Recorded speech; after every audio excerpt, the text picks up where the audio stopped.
Brain की जो हमारे साथ थी ना एम्ब्रियोलॉजी, वो खत्म हो चुकी है। सही है। आज है ना न्यूरोहिस्टोलॉजी। न्यूरोहिस्टोलॉजी में देखो हमारे साथ क्या था, पहले न्यूरो एक्टोडर्म था, न्यूरो एक्टोडर्म, फिर न्यूरो एक्टोडर्म से न्यूरो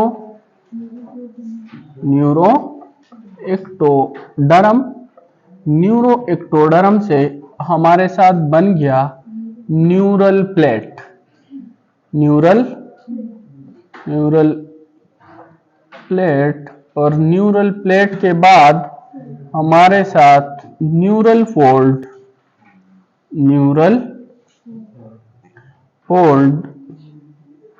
और न्यूरल फोल्ड के बाद हमारे साथ दो ही स्ट्रक्चर बन गए इस न्यूरल फोल्ड से। एक बन गया न्यूरल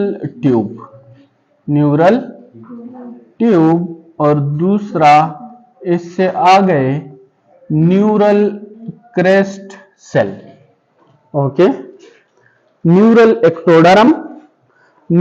एक्टोडर्म से न्यूरल प्लेट। सही है। न्यूरल प्लेट से फिर हमारे साथ न्यूरल फोल्ड, और न्यूरल फोल्ड से फिर हमारे साथ बन गया एक न्यूरल ट्यूब, और दूसरा बन गया न्यूरल क्रेस्ट सेल। ये जो यहां पे साइट पे दिए हुए इधर ये डायग्राम है। सही है। अब ये जो न्यूरल ट्यूब है ना, इस न्यूरल ट्यूब से एक हमारे साथ क्या डेवलप हो गया था, एक हो गया था सीएनएस के जो न्यूरॉन्स है, मीन के स्पाइनल कार्ड और ब्रेन, इससे डेवलप हो गया था। इससे एक हमारे साथ बन जाता है ओलिगोडेंड्रोसाइट्स,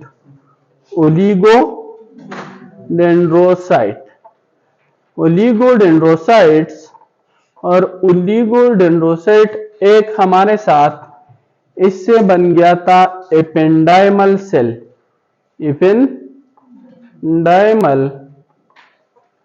सेल्स।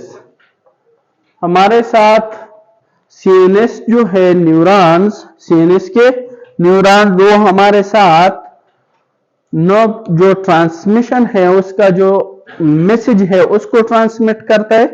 सही है। एपेंडाइमल सेल हमारे साथ सीएसएफ बनाता है। सही है। ओलिगोडेंड्रोसाइट्स हमारे साथ सीएनएस में माइलिनेशन करता है, और एक है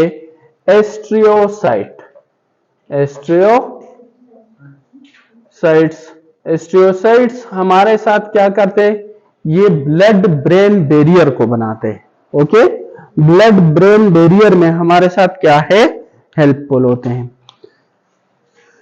ये जो न्यूरल क्रेस्ट सेल्स थे, इससे एक हमारे साथ पीएनएस के न्यूरॉन्स बन रहे थे, एक पीएनएस के न्यूरॉन्स बन गए थे। इसके अलावा हमारे साथ श्वान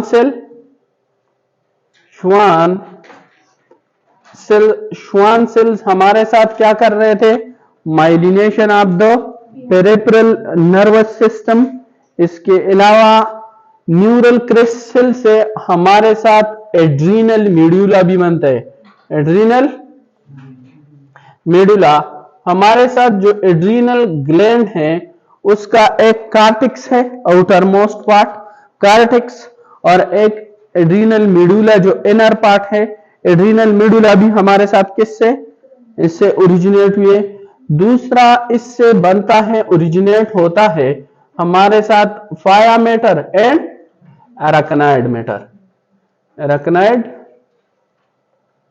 मैटर, जो मेनिंजीज है, जो हमारे साथ मेनिंजीज है, और एएनएस ऑटोनोमिक नर्वस सिस्टम के जितने गैंग्लियंस हैं हमारे साथ, एएनएस के जो गैंग्लियंस है, एएनएस में आता है sympathetic nervous system, parasympathetic nervous system, और एक एंटेरिक नर्वस सिस्टम। एंटेरिक वो ऑटोनोमिक गैंग्लियन जो हमारे साथ जीआईटी के वॉल में पड़े हुए हैं, उसको हम क्या बोलते हैं, उसको बोलते हैं एंटेरिक नर्वस सिस्टम। अब इस सीएनएस के रिलेटेड दो और स्ट्रक्चर है, मीन एक डूरामेटर रह गया और एक हमारे साथ इसके जो पेगोसाइटिक सेल्स है, सही है, तो वो मीजोडर्म से डेवलप होते हैं। कहां से? From the mesoderm. तो मीजोडर्म से हमारे साथ ओरिजिनेट होते हैं एक माइक्रोग्लाया, सही है, और एक हमारे साथ dura mater, this is the outermost meningeal layer. तो जितने भी सीएनएस के रिलेटेड स्ट्रक्चर है वो या हमारे साथ कहां से, न्यूरल ट्यूब से या न्यूरल क्रेस्ट सेल से, और या हमारे साथ मीजोडर्म से। और इसमें आप लोगों से एमसीक्यूज पूछा जाएगा कि कौन सा सेल या कौन सा स्ट्रक्चर कहां से ओरिजिनेट हुआ है। बाकी इतना इंपॉर्टेंट नहीं है, लेकिन this adrenal medulla this is very very important. ये आपके पेपर में आया हुआ है ऑलरेडी कि हमारे साथ एड्रीनल मेडुला कहां से ओरिजिनेट हुए, कौन से जर्मिनल लेयर से ओरिजिनेट हुए, तो वो हमारे साथ कहां से, न्यूरल क्रेस्ट सेल से डेवलप हो गई है। ओके, अब हमारे साथ पढ़ते हैं, हमारे साथ जो है ना, फर्स्ट जो सेल है दैट इज न्यूरॉन। ओके, ये हमारे साथ क्या है, न्यूरॉन। अब न्यूरॉन हमारे साथ जो सीएनएस में मैसेज ट्रांसमिट, जो सिग्नल ट्रांसमिटिंग सेल है ना हमारे साथ, इसका एक हमारे साथ है न्यूरॉन का सिग्नल ट्रांसमिटिंग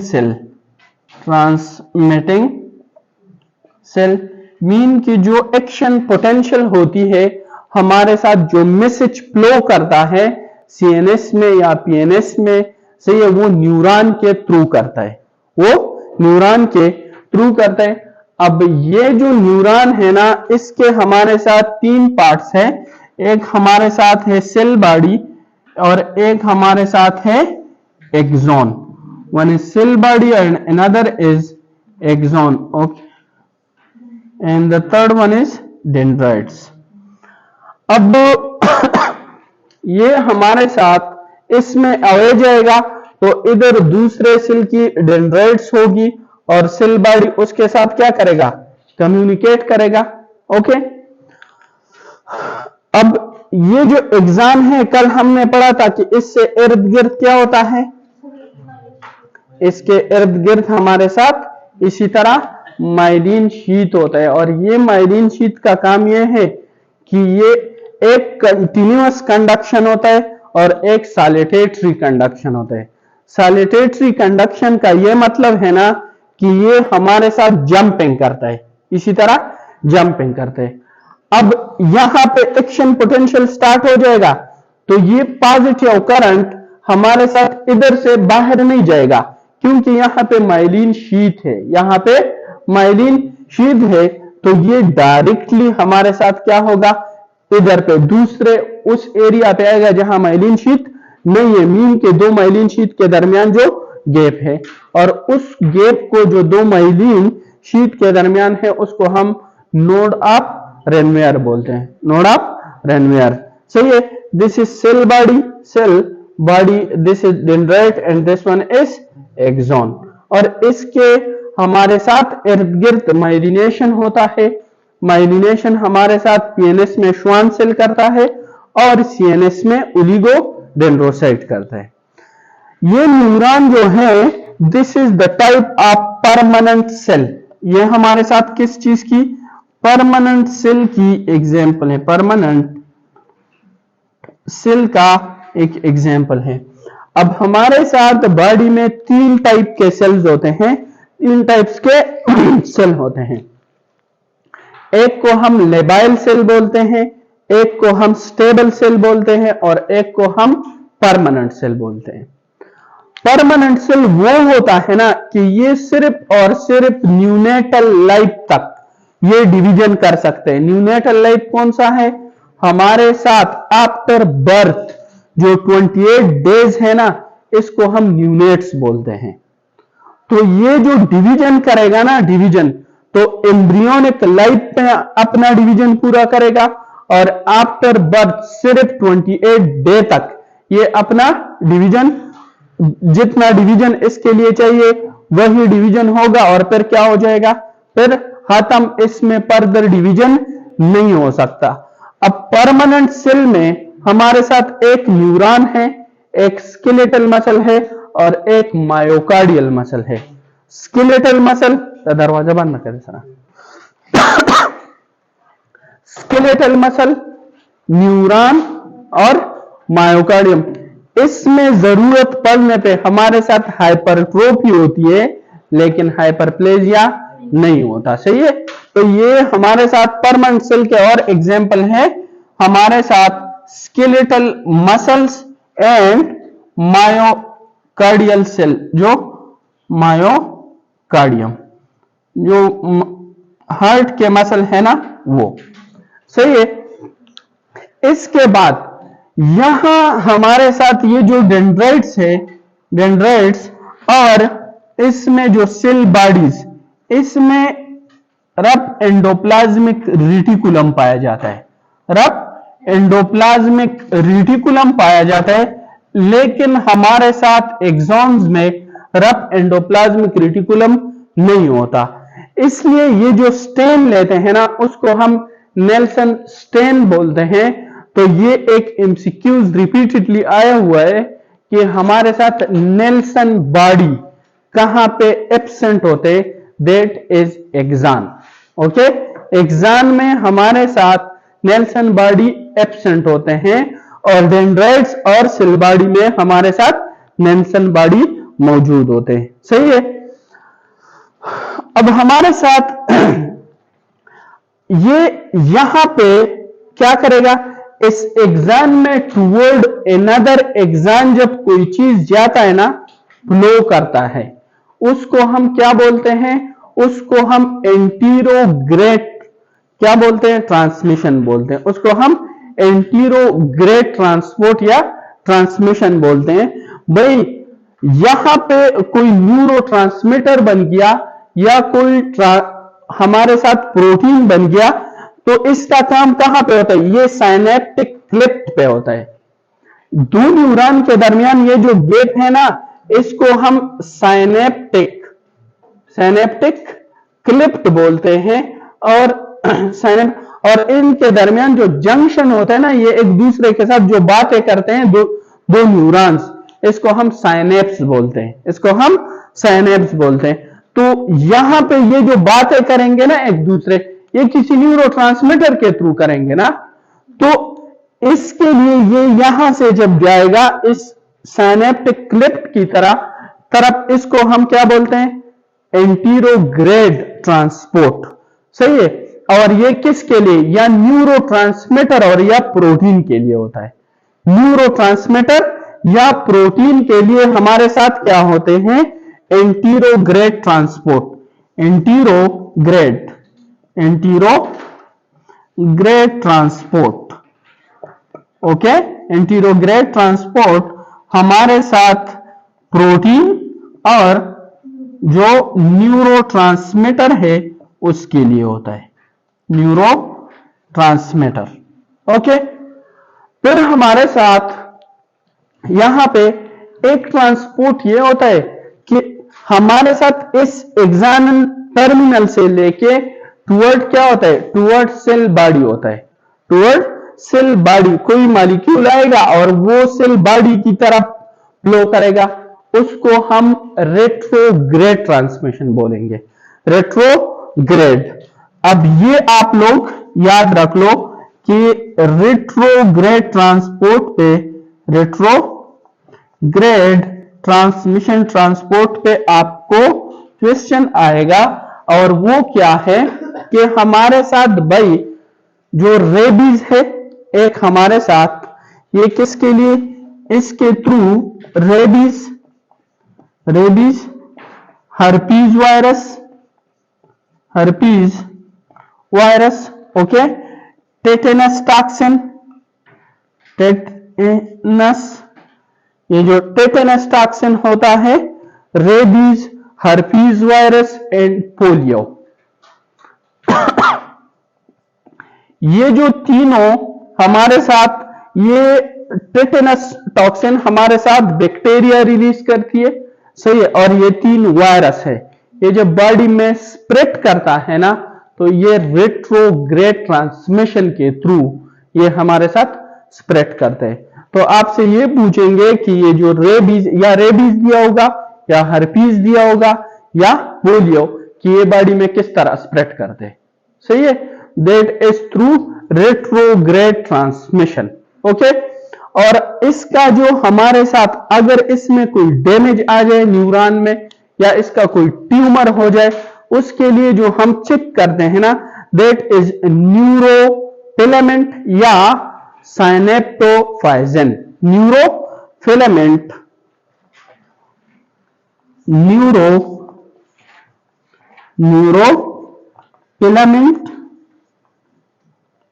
या हमारे साथ साइनेप्टोफाइजिन, ये इसके मार्कर्स है, सही है। फॉर एग्जाम्पल इसमें डिवीजन होता है एबनॉर्मल, या इसकी डैमेज होती है, तो ये बाहर आ जाएगा और ब्लड में ये क्या हो जाएंगे, इंक्रीज हो जाएंगे, सही है। कल हमने पढ़ा भी था हमारे साथ कि क्या है इसके टाइप्स। एक हमारे साथ न्यूरॉन के टाइप कितने हैं, एक हमारे साथ मल्टीपोलर स्पेशली हमारे साथ कहां पे प्रेजेंट होंगे, स्पाइनल कार्ड और सीएनएस में। एक होता है बाइपोलर हमारे साथ प्रेजेंट होता है रेटिना में, सही है, और इनर ईयर में प्रेजेंट होता है।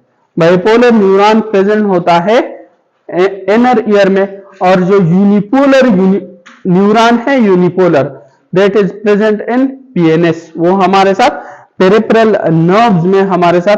और जो लॉन्गेस्ट न्यूरॉन होता है ना, दैट इज यूनिपोलर, और अप टू 1 मीटर उसका क्या होता है, लेंथ होता है।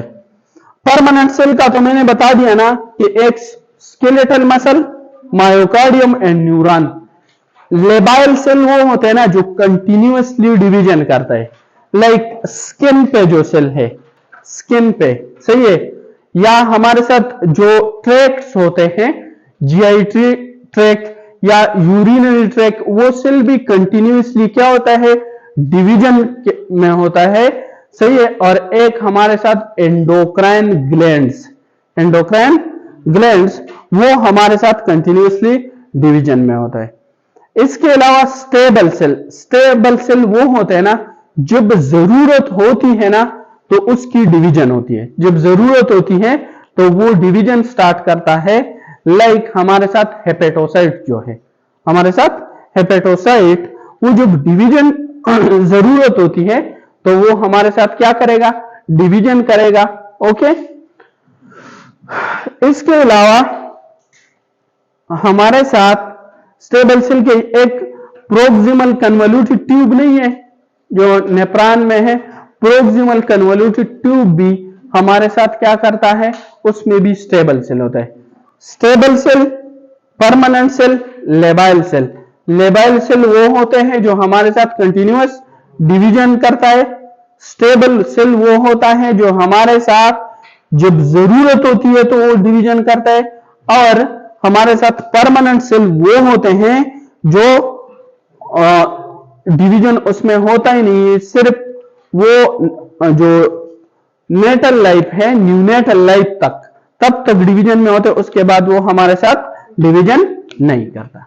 ओके, इसके बाद हमारे साथ जो आता है दैट इज न्यूरॉन हो गया एस्ट्रियोसाइट हमारे साथ मोस्ट कॉमन ग्लायल सेल है।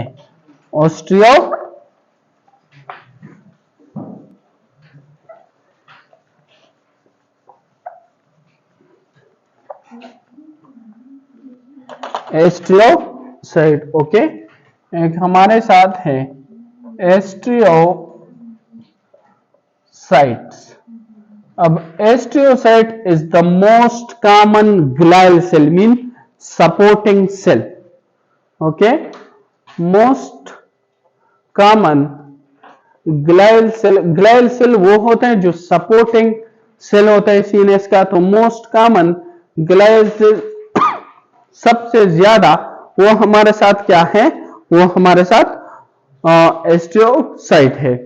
ये हमारे साथ क्या करते हैं कि ये जब डैमेज हो जाए ना सीएनएस में, कोई इंजरी का वो हो, तो ये उसमें रिपेयर में ओके एक्सेसिव जो न्यूरोट्रांसमीटर हो, सही है, ये हमारे साथ कोई इंजरी हो जाए, इंजरी रिपेयर के प्रोसेस में, और हमारे साथ एक्सेसिव न्यूरोट्रांसमीटर को क्या करते हैं, रिमूव करते हैं। एक्सेसिव न्यूरोट्रांसमीटर को सीएनएस से रिमूव, ये हम पढ़ेंगे कि कौन सा न्यूरोट्रांसमीटर हमारे साथ।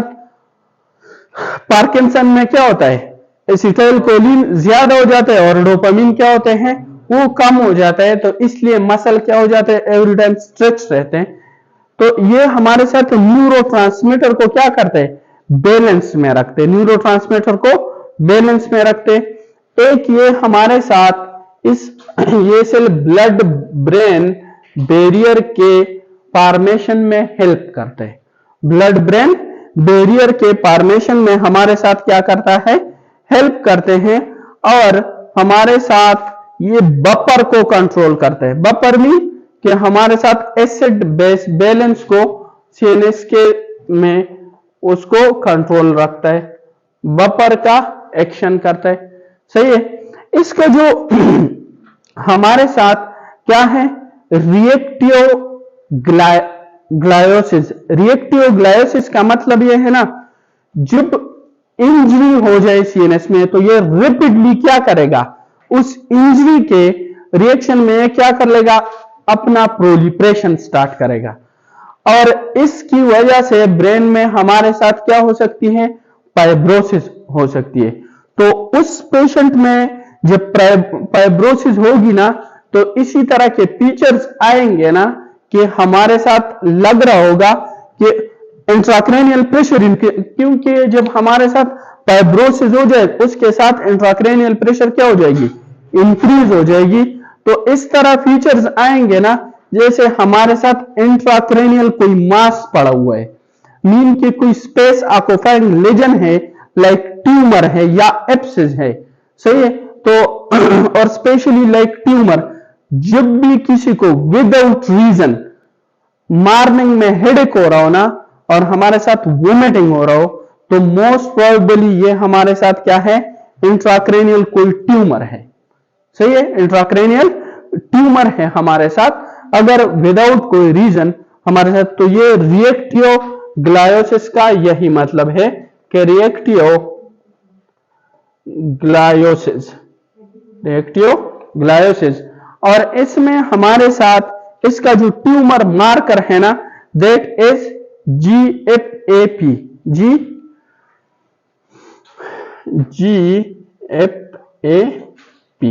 ये हमारे साथ इसका ट्यूमर मार्कर है। अगर इसका ट्यूमर हमने एस्टियोमा हमने चेक करना है तो हम क्या करेंगे, ये मार्कर चेक करेंगे, सही है। अब नेक्स्ट जो हमारे साथ है दैट इज माइक्रोग्लाया। माइक्रोग्लाया जो थर्ड नंबर सेल है दैट इज माइक्रोग्लाया। देखो भाई, माइक्रोग्लाया क्या चीज है। माइक्रोग्लाया सिंपल हमारे साथ क्या है, हमारे साथ माइक्रोपेज है, सही है। जब हमारे साथ ब्लड वेसल होता है ना, ये जरा आप लोग को क्या हो गया, ये भी काम कर जोड़ दिया। ये एक ब्लड वेसल है ना हमारे साथ, अगर वाइट ब्लड सेल मोनोसाइट नहीं है, वो अगर यहां पे है उसको हम क्या बोलते हैं, मोनोसाइट। अगर ये मोनोसाइट बाहर आ जाता है ना, बाहर, और ये टिश्यू स्पेस में हो, तो इसको हम मैक्रोपेज बोलते हैं, मैक्रोपेज। अब इस मैक्रोपेज का हमारे साथ डिफरेंट एरिया, सेम मैक्रोपेज है, सेम मैक्रोपेज, लेकिन इस मैक्रोपेज को हम सीएनएस में क्या बोलते हैं? माइक्रोग्लाया। सही है। इसको हम लिवर में क्या बोलते हैं? Kupffer cell. इसको हम लंग्स में क्या बोलते हैं? Dust cell. डस्ट सेल या अल्व्यूलर माइक्रोपेज भी इसको बोलते हैं। इसको किडनी में हम क्या बोलते हैं? Mesangial cell. मेसेंजियल सेल इसको हम वहां पे किडनी में बोलते हैं। सही है। इसको हम बोन में ओस्टियोक्लास्ट बोलते हैं। बोन में इसको क्या बोलेंगे? ओस्टियोक्लास्ट। ओके, बोन में उसको ओस्टियोक्लास्ट बोलते हैं। हेस्टियोसाइट, हेस्टियोसाइट इसको कनेक्टिव टिश्यू में हेस्टियोसाइट्स बोलते हैं, हेस्टियोसाइट्स। और इसको हम स्किन में लैंगरहांस सेल बोलते हैं, Langerhans cell. Microglia CNS, Kupffer cell liver, dust cell lungs, mesangial cell kidney, osteoclast bone, histiocyte connective tissue and Langerhans cell skin. Okay, ये माइक्रोपेज जब हमारे साथ एक्टिव होने की तरफ जा रहा होता है ना, तो इस पे इंटरल्यूकिन जो हमारे साथ टी सेल उसको रिलीज करता है। इंटरल्यूकिन 4 और 5 आके इसको क्या करता है? या tumour necrotic factor, okay, tumour necrotic factor या interferon gamma, interferon gamma and tumour necrotic factor इस पे आके एक्ट करता है। जब ये स्टिमुलेट होता है ना, इसको हम बोलते हैं एपिथेलियल सेल। तो what is epithelial cell? Activated macrophage is known as epithelial cell, epithelial cell. और जब ये एपिथेलियल सेल हमारे साथ इकट्ठे हो जाए ना, कंबाइन हो जाए, तो फिर उसको हम बोलते हैं giant cell, giant cell. Okay, अब हमारे साथ ये क्या करते हैं कि ये एज अ स्कैवेंजर, मीन के सीएनएस में अगर ब्लड ब्रेन बैरियर से कोई माइक्रोब जाता है इनसाइड, तो वो क्या करेगा? वो जाके उस पे अटैक करेगा और ये इन्फ्लेमेटरी प्रोसेस स्टार्ट करेगा और रिलीज करते हैं नाइट्रिक एसिड। वो ब्लड वेसल को क्या करते हैं? डायलेट करता है। सही है। और ग्लूटामेट, वो किल करते हैं बैक्टीरिया को। बट हमारे साथ क्या करते हैं? एमसीक्यू जो आता है वो ये आता है कि एचआईवी हमारे साथ माइक्रोपेज को इफेक्ट करता है। सही है। सीएनएस में एचआईवी आके क्या करेगा? इस माइक्रोग्लाया को इफेक्ट करेगा, एचआईवी। सही है। तो ये आपके साथ क्वेश्चन आता है। और ये एचआईवी जो इफेक्टेड माइक्रोग्लाया है ना, ये फिर आपको क्या मिलते हैं? ये एपिथेलियल और फिर जायंट सेल में ना, तो वो जब इकट्ठे हो जाए बहुत से सेल, तो न्यूक्लियस भी ज्यादा होंगे ना, तो वो जायंट सेल आपको मल्टी न्यूक्लिएटेड फॉर्म में दिख जाएगा। सही है। मल्टी न्यूक्लिएटेड फॉर्म में वो आपको दिख जाएगा। ये हमारे साथ है इसके बारे में। इसमें एचआईवी वाला पॉइंट याद रखो। और ये डिराइव्ड कहां से हुआ है? मीजोडर्म से। ये मीजोडर्म से। एस्ट्रियोसाइट कहां से? वो हमारे साथ न्यूरो जो एपिथेलिया था, मीन की न्यूरल ट्यूब से ओरिजिनेट हुआ है। सही है। नेक्स्ट जो हमारे साथ सेल है, that is ependymal cell, that is ependymal cell.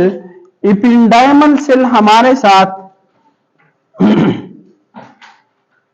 डायमल cell, ये एक सिलिएटेड कोलुमनार एपिथेलियल सेल होता है, सिंपल एपिथेलियल सेल। सही है।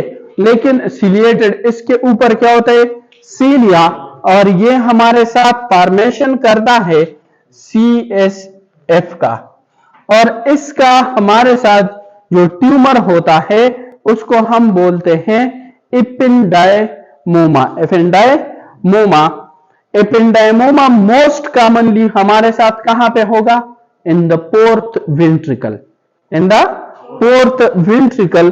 तो इसका अगर एपिंडाइमोमा ये स्पेशली कहां पे, फोर्थ वेंट्रिकल में होता है।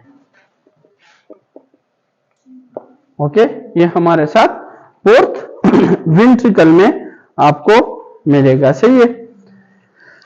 फिर हमारे साथ है, ये लिख लिया, क्लियर। इसके बाद आ जाता है हमारे साथ माइलिनेशन। तो माइलिनेशन तो हमने कल भी बात की थी, आज भी डिस्कस किया है कि हमारे साथ माइलिनेशन कौन करता है, एक श्वान सेल करता है और एक हमारे साथ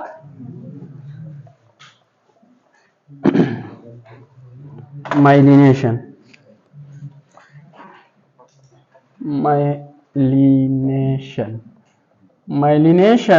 हमारे साथ पीएनएस में कौन करेगा, पीएनएस में दैट इज श्वान सेल, और सीएनएस में इसको कौन करेगा, सीएनएस में दैट इज ओलिगोडेंड्रोसाइट,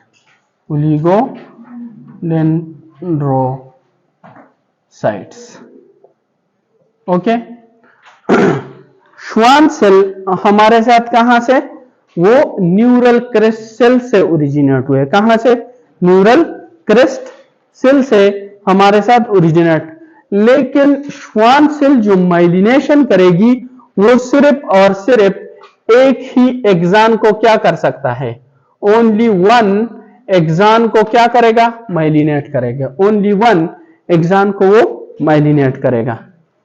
और ये जो हमारे साथ ओलिगोडेंड्रोसाइट है, ये अप टू 30 एक्सान्स ये हमारे साथ क्या कर सकता है, माइलिनेट करता है। ये हमारे साथ 30 एक्सान माइलिनेट करता है।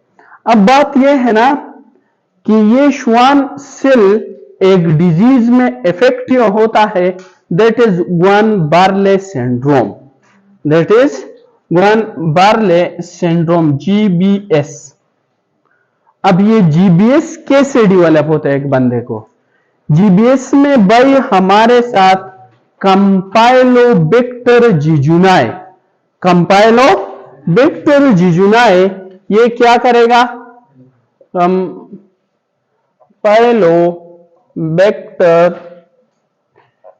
जिजुनाए ये जाके इंटेस्टाइन में क्या करता है, वहां पे इन्फ्लेमेशन करेगा। इंटेस्टाइन में ग्राम नेगेटिव बैक्टीरिया है, rod shape, gram negative rod bacteria है, ये इंटेस्टाइन में जाके वहां पे मोस्टली फूड पॉइजनिंग करता है।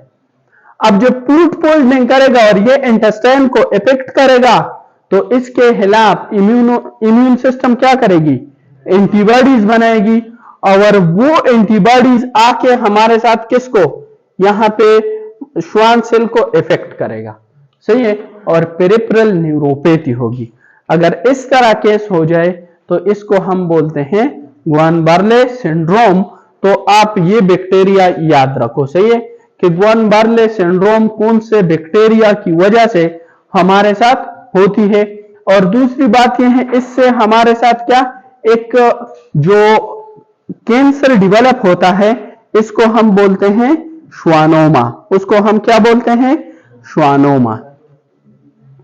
इसके कैंसर को श्वानोमा, ओमा जिसके वर्ड एंड पे आते हैं, दैट इज कैंसर। अब ये जो श्वानोमा है ना, ये हमारे साथ third most primary tumour of the brain, this is the third most common tumour.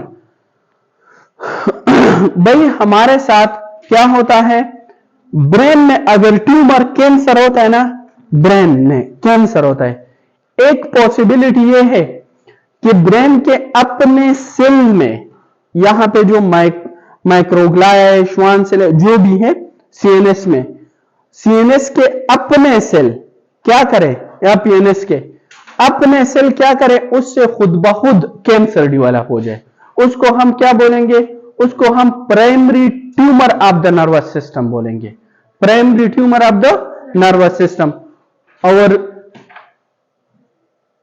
दूसरी बात यह है कि हमारे साथ अगर लंग्स में कैंसर हो गया, लिवर में कैंसर हो गया, इंटेस्टाइन में कैंसर हो गया, और वहां से लिम्फेटिक के थ्रू या ब्लड के थ्रू कोई सेल क्या हो गया, या कैविटी के थ्रू, जब हमारे साथ कैंसर एक जगह से दूसरी जगह शिफ्ट होती है ना, 3 रास्ते हैं उसके लिए शिफ्ट होने के लिए, या ब्लड के जरिए जाएगा, या लिम्फ के जो लिम्फेटिक सिस्टम है उसके जरिए जाएगा, और या हमारे साथ कैविटी के थ्रू जाएगा, मीन के थोरेसिक कैविटी से एब्डोमिनल कैविटी, एब्डोमिनल कैविटी से पेल्विक कैविटी में, इस तरह क्या होगा, ट्रांसमिट होगा।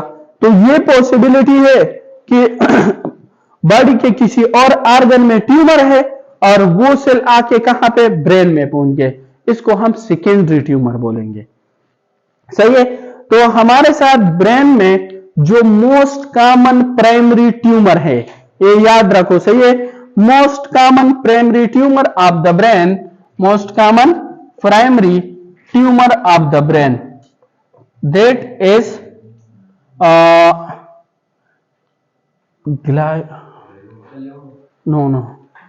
that is neuroblastoma, I think so, that is glioblastoma multiforme, glioblastoma multiforme। और जो सेकंड मोस्ट कॉमन है ना, second most common primary tumour, that is meningioma, that is meningioma।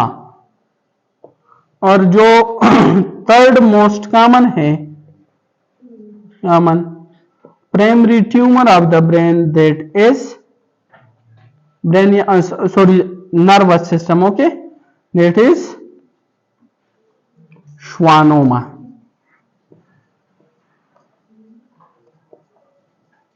तीन नर्वस सिस्टम के मोस्ट कॉमन प्राइमरी ट्यूमर कौन सा है, that is glioblastoma. जो सेकेंड है that is meningioma, and the third one is schwannoma. Okay, इसके बाद हमारे साथ अगर ये श्वानोमा किसी में है, सही है, तो ये हमारे साथ एक पैथोग्नोमोनिक है कि उस पेशेंट को क्या है, न्यूरोफाइब्रोमाटोसिस टाइप 2, न्यूरोफाइब्रोमाटोसिस टाइप 2। ओके, तो एक तो ये थर्ड मोस्ट कॉमन है, तीसरा ये हमारे साथ मोस्टली न्यूरोफाइब्रोमाटोसिस टाइप 2 के साथ क्या होता है, रिलेटेड होता है। और ये पेरिफेरल नर्व्स की ट्यूमर है ना, पेरिफेरल नर्व्स की, सही है, श्वान सेल का पेरिफेरल नर्व को करते हैं ना माइलिनेट, तो ये मोस्ट कॉमनली कौन से नर्व को डैमेज करती है, 8th क्रेनियल नर्व। किसको, क्रेनियल नर्व 8, क्रेनियल नर्व 8 को ये हमारे साथ जो वेस्टिबुलोकोक्लियर नर्व है उसको, तो वेस्टिबुलोकोक्लियर नर्व कौन से ईयर को सप्लाई करता है ना, तो इस पेशेंट में क्या डिफनेस आएगा, सही है, इस पेशेंट में हमारे साथ टेनाइटिस आएगी, वोमिटिंग होगा, सही है, इस जो, और इसका जो ट्यूमर मार्कर है दैट इज S100। ओके, एस्ट्रियोसाइट का कौन सा है, GFAP, बहुत लंबा नाम है, सर्च करो कि उसके एब्रिविएशन क्या है, सही है। इसी तरह ओलिगोडेंड्रोसाइट, तो ओलिगोडेंड्रोसाइट हमारे साथ सीएनएस को माइलिनेट करता है, और इसका जो हमारे साथ होगा ना, हमारे साथ सीएनएस का, तो एक सिंड्रोम है दैट इज मल्टीपल स्क्लेरोसिस। ये इफेक्ट होता है मल्टीपल स्क्लेरोसिस में। तो मल्टीपल स्क्लेरोसिस में क्या होता है, वो कोई ऑर्गेनिज्म नहीं आता, ये जो हमारे साथ होता है ना टी सेल, ये ऑटो रिएक्टिव टी सेल आते हैं। तो उसको हम बोलते हैं कि this is T cell mediated damage. Antibody तो ऑफकोर्स टी सेल ही बनाएंगे, लेकिन वहां पे टी सेल जब एक्टिव हो जाते तो बिकॉज ऑफ इन्फ्लेमेटरी प्रोसेस जो हमारे साथ कंपाइलोबैक्टर जिजुनाई उसको क्या करते हैं, एक्टिव करते हैं टी सेल को और एंटीबॉडीज बन जाते हैं। लेकिन यहां पे टी सेल क्या होते हैं, खुद बहुद क्या ऑटो रिएक्टिव हो जाते हैं, auto reactive. So this is T cell mediated damage, T cell mediated. Antibodies कौन बनाता है, बी सेल। बी सेल तो टी सेल क्या करते हैं, ये इंटरल्यूकिन 4 और 5 को रिलीज करके बी सेल को प्लाज्मा सेल में चेंज करता है, एक्टिव।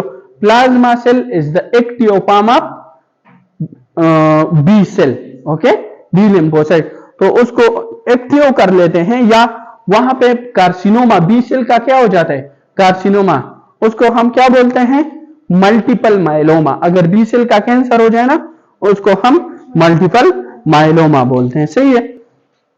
अब ये किसी पेशेंट को अगर मल्टीपल स्क्लेरोसिस हो ना, मल्टीपल स्क्लेरोसिस, और उसके सेल आप उठा लो ना और वो आप माइक्रोस्कोप पे देखो तो इसी तरह दिखता है जैसे एक नहीं है वो हम फ्राई करते हैं ना, फ्राई दरमियान में वो जर्द, और इस तरह इसी तरह आपको अपीयरेंस मिलेगा, सही है। तो फ्राइड एग लाइक अपीयरेंस आपको क्या मिलता है जब आप स्क्रीन पे वो देखो माइक्रोस्कोप के नीचे, सही है। और ये जो डैमेज होता है दैट इज प्रोग्रेसिव मल्टीपोकल ल्यूकोएन्सेफेलोपैथी, प्रोग्रेसिव मल्टीपोकल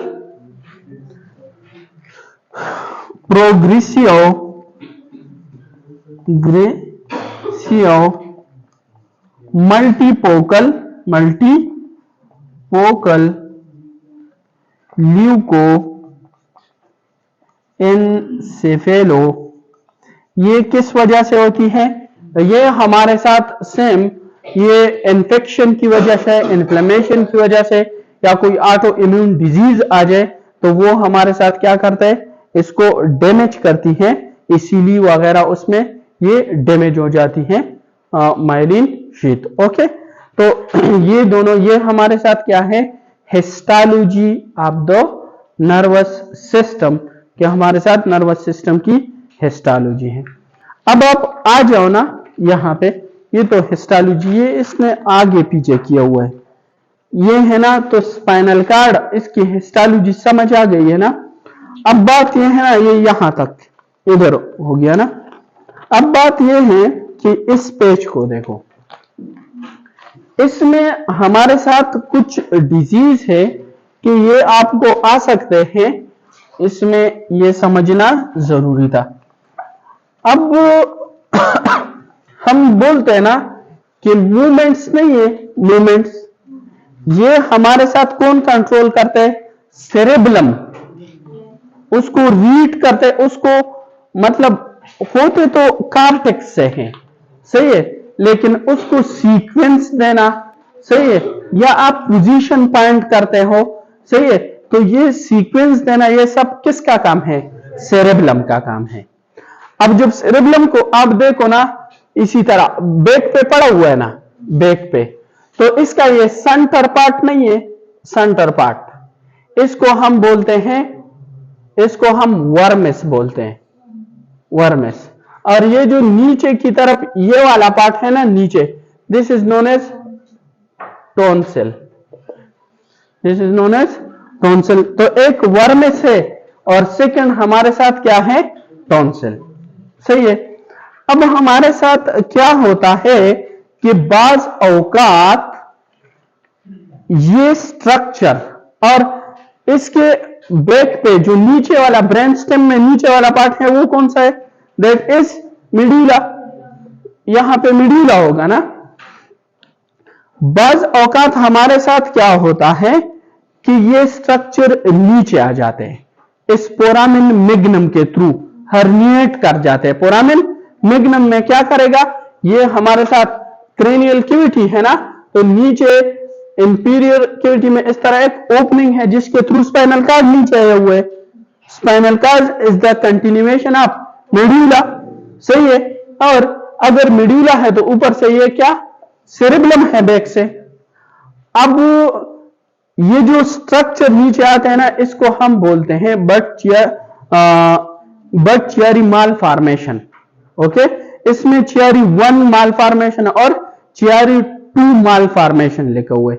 ये क्रेनियल कैविटी ये प्रॉपर नहीं बनती, तो इसमें ये स्ट्रक्चर नीचे आ जाता है। अब जो चियरी 1 माल फॉर्मेशन है ना, उसमें सिर्फ और सिर्फ हमारे साथ क्या आ जाते हैं, टोन्सल आ जाते हैं, सही है। हमारे साथ क्या हो जाएंगे, हमारे साथ टोन्सल जो सेरेब्रम के हैं ना, इंफीरियर टोन्सल, ये बाहर आ जाते हैं। अब ये वर्मेस कौन से बॉडी, ये सेंट्रल बॉडी के मोटर एक्टिविटीज को कंट्रोल करता है।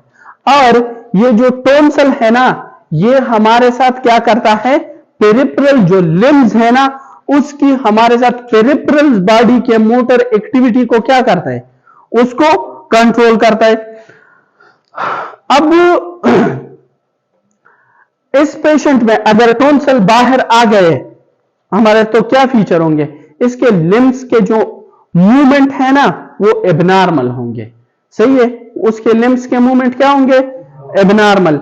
और ये रिलेटेड होता है सेरेंगोमाइलिया के साथ। सेरेंग्स मीन कैविटी, तो सेरेंगोमाइलिया मीन कि एक तो ये टोन्सल बाहर आए हुए फोरामिन मैग्नम से, और दूसरे आप देख रहे हो ना, तो इस स्पाइनल कार्ड में हमारे साथ क्या होगा, कैविटी बन चुका होगा। अब जब इस स्पाइनल कार्ड में कैविटी बनेगा, तो कल मैंने जब आपको स्पाइनल कार्ड का इसी तरह स्ट्रक्चर बनाया था, सही है, सही है, ये बस सही है। तो यहां पे स्पाइनोथैलेमिक ट्रैक्ट्स थी, स्पाइनोथैलेमिक ट्रैक्ट। अब भाई जब ये कैविटी बनेगा, तो ये इसको पुश देगा या नहीं देगा, इसको पुश देगा, तो फिर वो ट्रैक हमारे साथ नॉर्मल फंक्शन कर लेंगे, वो हमारे साथ नॉर्मल फंक्शन नहीं करेगा। तो स्पाइनोथैलेमिक ट्रैक्ट का क्या है कि हमारे साथ टच की जो सेंसेशन है या पेन की सेंसेशन है, वो आपको नहीं फील होगा। और स्पेशली जो सर्वाइकल रीजन है ना, तो वहां पे ये प्रेस करते हैं। तो ये अपर जो बॉडी है ना, ये आपकी क्या, यहां पे आपको सेंसेशन फील नहीं होगी, सही है। तो ये हमारे साथ है चियरी 1 माल फॉर्मेशन। अब 1 है ना, तो उसमें सिर्फ एक ही स्ट्रक्चर बाहर हर्निएट हुआ है, सही है। अब चियरी 2 माल फॉर्मेशन में क्या होता है, वो हमारे साथ उसमें यह होता है कि उसमें हमारे साथ ये मेड्यूला और इसका टोन्सल और वर्मेस दोनों बाहर निकल आते हैं, सही है। अब खुद आप सोच ले, इसके जो सेंट्रल बॉडी मूवमेंट है, मीन स्वॉल्विंग, सही है, या रेस्पिरेटरी जो मसल है वो काम कर लेंगे, नो। दूसरा, हमारे साथ मेडुला में हमारे साथ रेस्पिरेटरी सेंटर है, और अगर मेडुला जो पांसी देते हैं ना, पांसी, उसमें क्या हो जाता है, ये हमारे साथ ये जो एटलस है ना और ऊपर बन, उसका ये जॉइंट फ्रैक्चर हो जाता है, तो मेडुला नीचे आ जाता है। जब मेडुला नीचे, मेडुला में हमारे साथ रेस्पिरेटरी सेंटर है और वो बंद हो जाते हैं, तो बंदा एक्सपायर हो जाता है इस वजह से, सही है। तो अगर मेडुला इसमें बाहर आ गया, तो फिर रेस्पिरेटरी सेंटर तो गियो, वो तो हुआ गया, वो तो जब वो होएगा तो फिर तो वो सांस नहीं ले पाएगा, and that is known as apnoea. Okay, इसकी सांस क्या हो जाएगी, बंद हो जाएगी, और जो सेंट्रल मूवमेंट है वो भी खराब, और टोन्सल हमारे साथ क्या हो जाएगा, बाहर आ जाएगी। और जब इसको आप क्या करोगे, स्ट्रेच करोगे मेडुला को नीचे, तो मेडुला में जो लोअर फोर्थ वेंट्रिकल का लोअर हिस्सा है ना, वो भी पड़ी हुई है, और हमारे साथ जो फोरामेन है साइड पे, फोरामेन लश का, वो भी क्लोज हो जाएंगे। That can lead to non communicating hydrocephalus. Okay, hydrocephalus कल इंशाल्लाह पढ़ते हैं। तो हमारे साथ क्या हो जाएगा, नॉन कम्युनिकेटिंग हाइड्रोसेफेलस। और नीचे सिरिंगोमाइलिया, ये हमने एक्सप्लेन भी किया, सही है। तो उसके फीचर भी मोस्ट कॉमनली सिरिंगोमाइलिया कहां पे होती है, ये सर्वाइकल में, ये जो सीक्वेंस दिया हुआ है, फिर उसके बाद लंबार रीजन में, सही, सॉरी थोरेसिक में, और उसके बाद लंबर। अगर थोरेसिक में हमारे साथ हो जाए तो क्या इफेक्ट आएंगे, सिंपैथेटिक एक्टिविटी, हाँ वो तो हार्ट रेट क्या हो जाएगा, वो ब्लॉक हो जाएगा, क्योंकि वहां बीटा 1 रिसेप्टर है, वो काम नहीं करेगा, स्विमिंग नहीं आएगी, सही है। तो इसी तरह हमारे साथ क्या हो जाएगा, उसके रिलेटेड सिम्टम आएंगे। ठीक हो गया। अब हमारे साथ है Dandy Walker syndrome. Dandy Walker syndrome, इसमें सेरेब्रल वर्मिस की क्या एजेनेसिस, सेरेब्रल वर्मिस की क्या है एजेनेसिस। और दूसरा हमारे साथ कल हम पढ़ेंगे ना, ये फोर्थ वेंट्रिकल इसी तरह होता है, इसी तरह, और ये सब एराकिनोइड स्पेस के साथ कनेक्ट होता है, सही है। तो ये जो साइड पे दो ओपनिंग है ना, इसको हम फोरामेन लश्का बोलते हैं, और एक मीडियली ये बैक पे पोस्टीरियरली सब एराकिनोइड स्पेस के साथ कनेक्ट, उसको हम फोरामेन मेजेंडी बोलते हैं। तो इस डेंडी वॉकर सिंड्रोम में एक वर्मिस की एक एजेनेसिस होती है, और एक हमारे साथ क्या होगा, इसकी जो फोरामेन मेजेंडी और फोरामेन लश्का है ना, उसकी एजेनेसिस होती है। तो सब एराकिनोइड जो सीएसएफ है, ये सब एराकिनोइड स्पेस में आ जाएगा, no, that can again lead to non-communicating hydrocephalus. Okay, ये फिर भी मैं वहां पे याद दिला दूंगा कि क्या मतलब था। तो हमारे साथ क्या होगा डेंडी वॉकर सिंड्रोम में, वर्मिस जो है उसकी एजेनेसिस होगी, वो डेवलप नहीं होगा भाई। जब वो डेवलप नहीं होगा तो हमारे साथ ये इसी तरह जाएगा, लेकिन इसी तरह ये मूवमेंट कर सकते हैं, abnormal tingling of the head, सही है। और हमारे साथ जो मसल होते हैं स्वाल्विंग के लिए, वो भी काम नहीं करेंगे, या टेम्पोरलिस जो मेस्टिकेशन मसल होते हैं, वो भी यानी क्योंकि सेंटर पे पड़े हुए ना, वो तो काम नहीं कर पाएगा, सही है। खुद आप सोच, ब्रॉडली आप सोच ले कि सेंटर है, सेंटर पे जितने भी एक्टिविटी है, खुद से बुक में है या नहीं है, बट आपके सेंटर की एक्टिविटी खत्म हो गए, सही है ना। तो ये इसके फीचर होंगे। तो malformation 1, formation 2, Dandy Walker syndrome and syringomyelia, और उसके साथ साथ हमारे साथ क्या हो गए, ये जो इसकी थी हिस्ट्री। ओके, अब हमारे साथ एक छोटा सा है ना कि हमने सीएनएस भी पढ़ लिया, फिर हमने क्या किया, उसके साथ स्पाइनल कार्ड और पेरिफेरल नर्व्स वगैरह डिस्कस किए, से उसकी जो कंजेनिटल एनोमलीज आते हैं, holoprosencephaly, lissencephaly, malformation 1, Chiari malformation 2, Dandy Walker syndrome और सिरिंगोमाइलिया, सही है। और जो जो सिंड्रोम हिस्टोलॉजी के रिलेटेड आते थे या उसके रिलेटेड कार्सिनोमास, वो तो हमने पढ़ लिए, सही है। और जितने मैंने बताया, ट्रस्ट मी कि इससे एक भी आपसे आगे क्वेश्चन नहीं आएगा।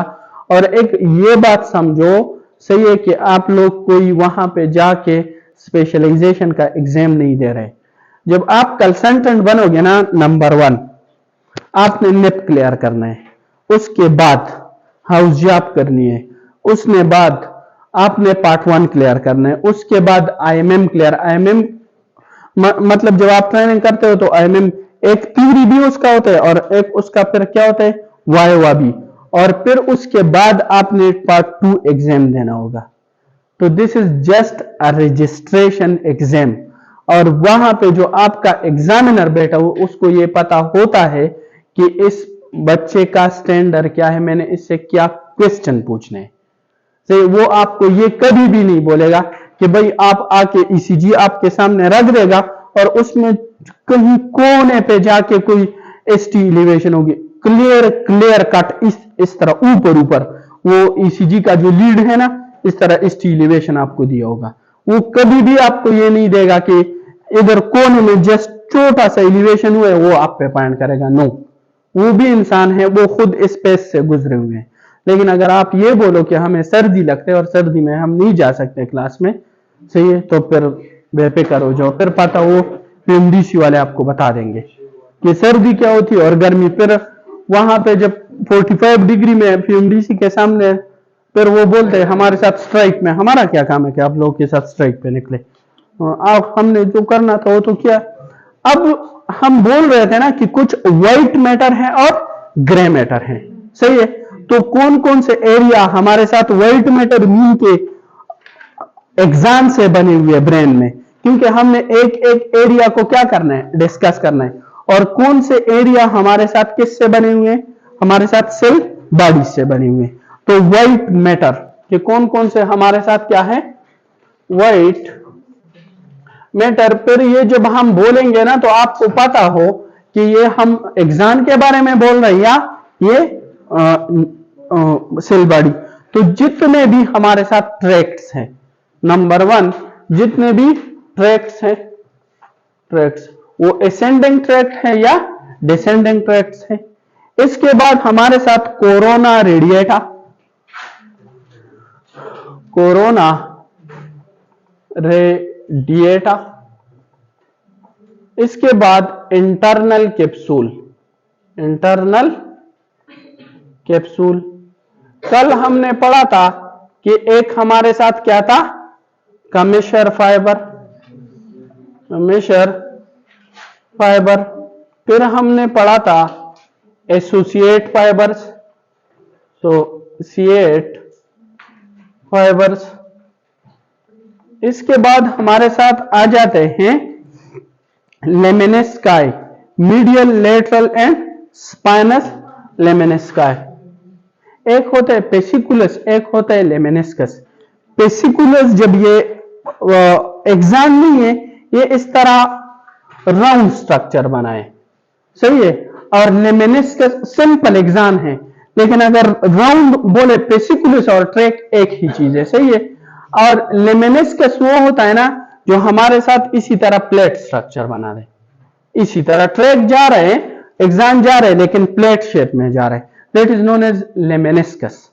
ओके, तो हमारे साथ medial, lateral and spinal lemniscus. Okay, medial,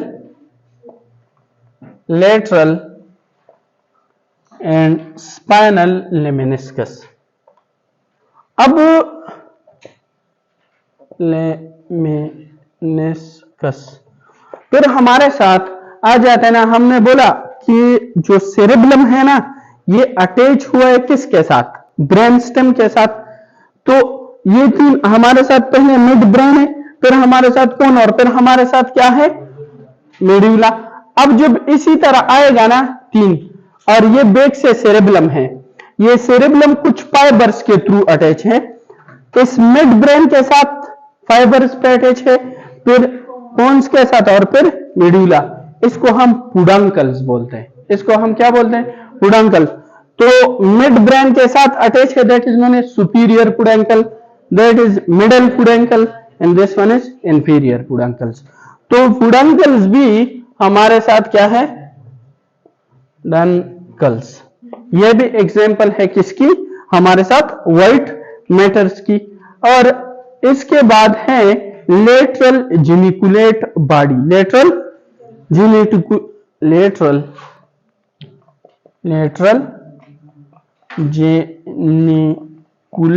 bodies.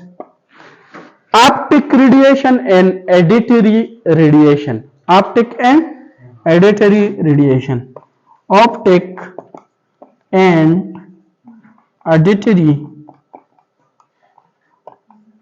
Radiation.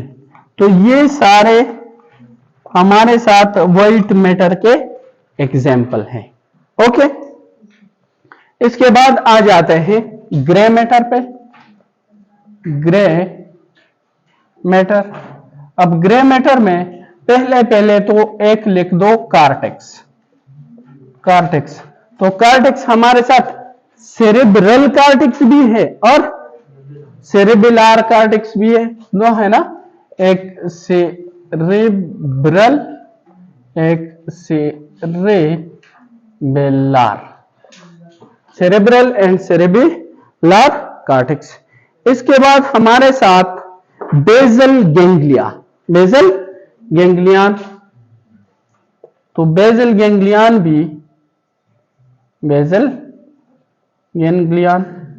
इसके बाद आ जाता है हमारे साथ हाइपोथैलेमस, हाइपोथैलेमस एंड थैलेमस।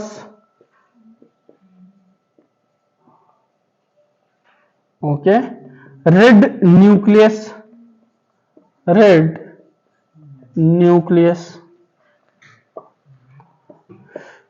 जो क्रेनियल नर्व न्यूक्लियाई है, cranial nerve nuclei in brain stem, brain stem से ओरिजिनेट हुआ है ना, तो वहां से तो ब्रेन जो क्रेनियल नर्व। इसके बाद है एमेगडेला, एमेगडेला,